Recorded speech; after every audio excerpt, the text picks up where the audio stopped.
बुझे चेहरे और नम आंखें इस बात को दर्शाती हैं कि देश की बहुसंख्यक आवाम के लिए इस आम बजट में कुछ खास नहीं है।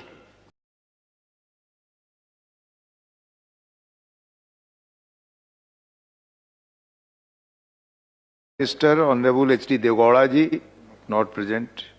श्री अशोक सिद्धार्थ जी, माननीय अशोक सिद्धार्थ जी। धन्यवाद माननीय उपसभापति महोदय कि आपने बजट चर्चा पर मुझे बोलने का अवसर प्रदान किया।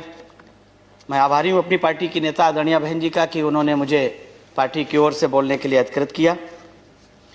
मानवर किसी भी सरकार के बजट की अच्छाइयाँ और कमियाँ उसमें किए गए प्रावधानों से उजागर होती हैं, और जिस तरह के प्रावधान इस बजट में हैं, इस देश के किसानों, मजदूरों, बेरोजगारों, दलितों, आदिवासियों, नौकरी पेशा मध्यम वर्ग, रेवड़ी पटरी कारोबारी या सेना के जवानों तथा उनके परिवारों के बुझे चेहरे और नम आंखें इस बात को दर्शाती हैं कि देश की बहुसंख्यक आवाम के लिए इस आम बजट में कुछ खास नहीं है।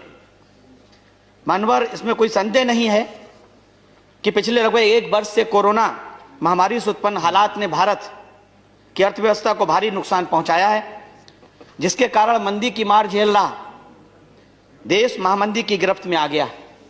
ऐसे में भारत की 130 करोड़ जनता यह उम्मीद लगाए बैठी थी कि सरकार बजट में कुछ ऐसे कदम उठाएगी जो राहत पहुंचाने वाले होंगे, लेकिन मान्यवर बजट में ऐसे उपाय नादारद हैं जो लंबे समय से आर्थिक मार झेल रहे लोगों के लिए मरहम का काम कर सकते।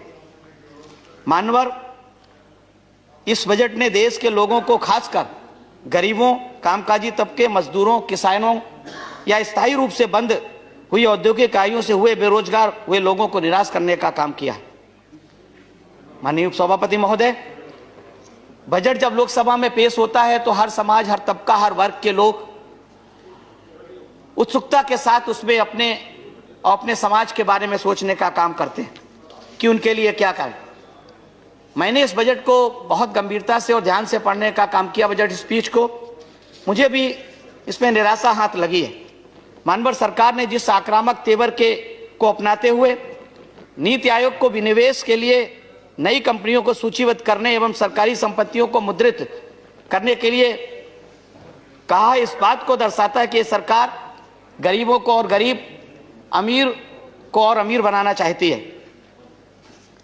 यदि ऐसा ना होता तो सरकार ने बजट में विनिवेश के माध्यम से इस वर्ष भी पिछले वर्ष के 2 लाख करोड़ की तुलना में इस बार 175 हजार करोड़ रुपए जुटाने के लिए सरकार की जो उपक्रम है, जैसे एयर इंडिया है, शिपिंग कॉरपोरेशन है, भारत अर्थ मूवर्स है, बीपीसीएल है, कंटेनर कॉरपोरेशन ऑफ इंडिया है, बीईएमएल है, पवन हंस है, नीलांचल इस्पात निगम लिमिटेड है, आईडीबीआई बैंक के अलावा 2 सार्वजनिक क्षेत्रीय बैंकों और 1 सामान्य बीमा कंपनी को निजीकरण करने का प्रस्ताव रखा है।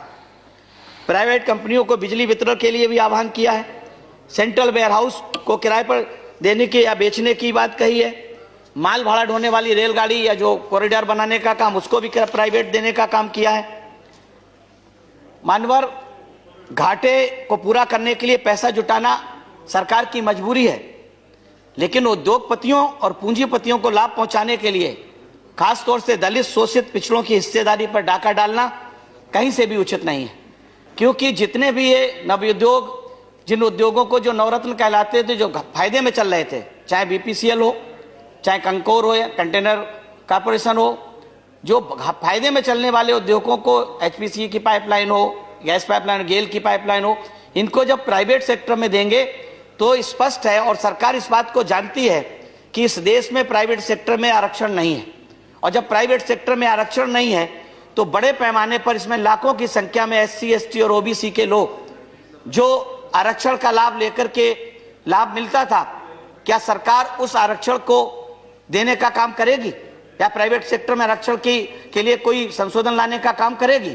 अगर सरकार की नीयत साफ हो तो उन्हें उदाहरण लेना चाहिए उत्तर प्रदेश की 7 से 12 की सरकार में हमारी पार्टी की मुख्यमंत्री रही परम आदरणीय बहन कुमारी मायावती जी से, जिन्होंने अपनी सरकार में प्राइवेट सेक्टर में रिजर्वेशन करने का काम किया, और न सिर्फ प्राइवेट सेक्टर में रिजर्वेशन करने का काम किया बल्कि बहन जी ने अपनी सरकार में जो सरकारी कॉन्ट्रैक्ट थे उनमें भी रिजर्वेशन करने का काम किया।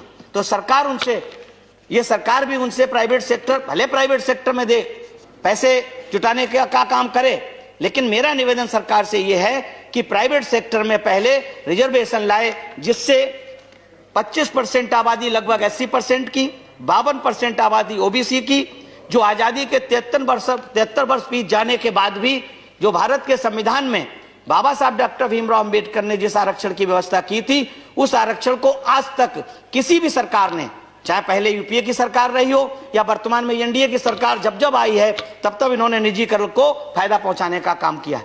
और निजीकरण से स्पष्ट रूप से नुकसान जो सबसे ज्यादा होता है वो एससी, एसटी और ओबीसी के उन लोगों का होता है जो सरकारी नौकरियों में आरक्षण जिनको मिलता है। मैं मानवर सरकार ने जिस तरह से बिना नियत साहब किए इन लोगों को देने का काम किया, माननीय अशोक जी कंक्लूड करिए। सर मेरा तो अभी 4 मिनट हुआ सर। नहीं आप बोल करें, आपका खत्म हो रहा है समय। मानवर सरकार मंत्रीगण ढिंडोटा तो ये पीटते घूम रहे हैं पूरे देश में कि उन्होंने अनुसूचित जातियों के लिए 1,26,000 से ज्यादा करोड़ का इसमें बजट में प्रावधान रखा, जो 51% से ज्यादा है।